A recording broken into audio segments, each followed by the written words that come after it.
Sure. Before you start, Sure. Judy had a very, very good question. She said, are the title companies disclosing our fees differently than we used to because they're now going to be rolled in together on the HUD?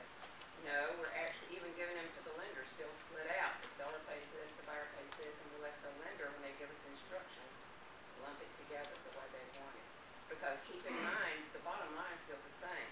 If the buyer pays a fee on the second page, it's really a seller fee, they're going to get a credit on the front page. So it all balances out. But Nedra's going to go over that in detail. Excellent.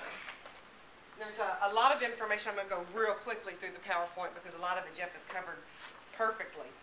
Of course, we welcome you. Real quick in a nutshell, of course, what is RESPA? Real Estate Settlement Procedures Act, enacted in '74 to help consumers become better shoppers, eliminate kickbacks and unscrupulous activities, and prohibit the requirement of buyers to purchase certain products or services from a particular company as a condition of the sale or the loan. All this is being done to simplify the process. So what deals are covered? 1 to 4 family residential transactions where there's institutional lender financing. Doesn't apply to cash transaction, a seller finance transaction, loans from private sources, commercial transactions, and some residential transactions where the parcel is 25 acres or more. There's been some questions. Of course, it covers refinances. It covers most home equity loans, but not revolving line of credits, but I don't know that you really care about that. Who's covered by RESPA? Settlement providers, all of us in this room, real estate professionals, brokers, mortgage bankers, mortgage brokers, title companies and agents, home warranty, hazard insurance, appraisers, flood and tax service, home and pest inspectors. You have in this green form with you a breakdown of some of the helpful terms.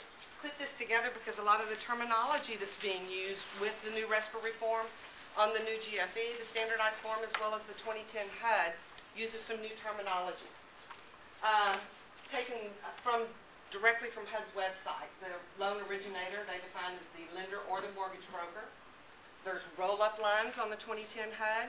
So where you're used to seeing a lot of numbers in the actual column for the borrower's fees broken down, you're going to see things what's now called outside the column, which is in the middle of the page, that roll up into a total in the column. So those are your roll-up lines, and we'll talk more about that. Third parties are obvious. Title service fees are combined, just like Jeff was saying on loan fees.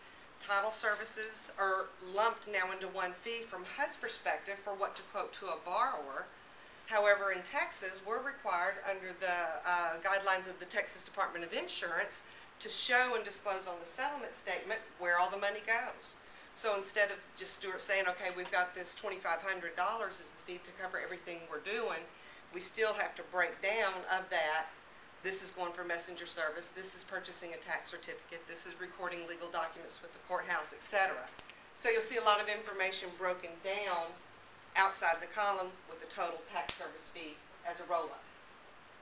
And then the tolerances Jeff has covered very well. We'll look at that a little more when we compare the HUDs. But there's the 3 categories: no tolerance, 0 tolerance.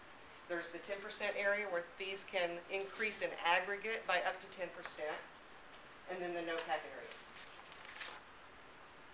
The 3 key changes: the good faith estimate, new standardized form. All lenders will use the same form and are bound by it. The new 2010 HUD. It's created to work specifically with the good faith estimate. When we look at the forms, you're going to see actual references to the same terminology, and lines of the good faith are notated on the 2010 HUD. This figure came from here. And then the tolerance levels. These new rules went into effect January 1. However, you will still see closings going on the old HUD for a while. Loan was originated in 2009. If the originator didn't use the new good faith estimate, then the old HUD will continue to be used when that loan closes. If the new GFE was issued, of course, then the new 2010 HUD is required to be used.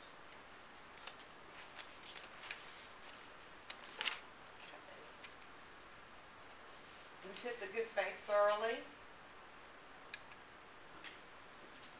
One of your questions earlier hit on this, the 6 items of information that are required to define an actual application, one of them being a defined property address.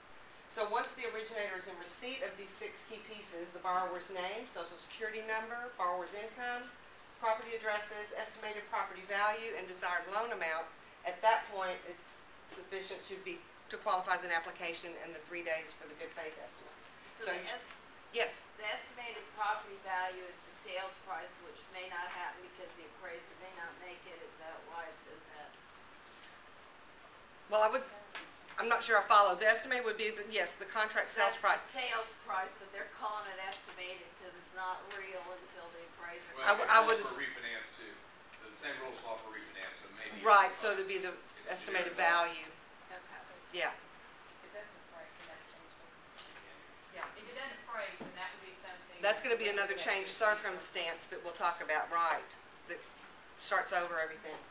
But that's what we're talking about, needing the need for the worksheet form, is until there's a property identified, a lender is not going to be able to help work with the buyer under the good faith form with giving them disclosure and information so that they can make good decisions. This has all been covered.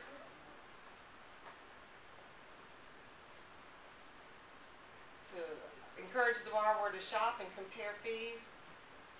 And then, okay, here the lender or broker can issue a revised good faith when there's a changed circumstance. We'll talk a little bit about those. I have a little bit of a Q&A at the end that talks about what some things may be considered changed circumstances. But in general, how does define them as an act of God, a disaster, or war? And now I've lost my place entirely. But the thing you mentioned earlier, if the property doesn't appraise, that's going to, of course, be a changed circumstance. Information that is found, that was relied upon in order to issue the good faith to begin with, that has either changed or is found to have been untrue. The borrower's income didn't come in as quoted. Information like that. Something else that can cause a changed circumstance, Jeff hit on this too, what about a survey? You know, you might always assume a survey is just in about a 250 to 350 range, but if you have knowledge that, no, this is a heavily wooded, large acreage tract, I know that survey might be a little higher. Be sure that that's disclosed and any information that can be passed on up front to help with those estimates.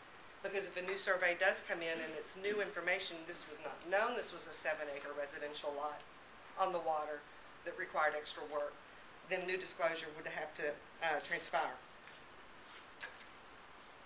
What's the difference, did you say, the tolerance level, like on a survey? Well, it could be no tolerance at all if the borrower gets, I'm sorry? Is there a 10% rule on that? It could be if the survey is obtained by a service provider that the lender dictates, then it's within the 10% area.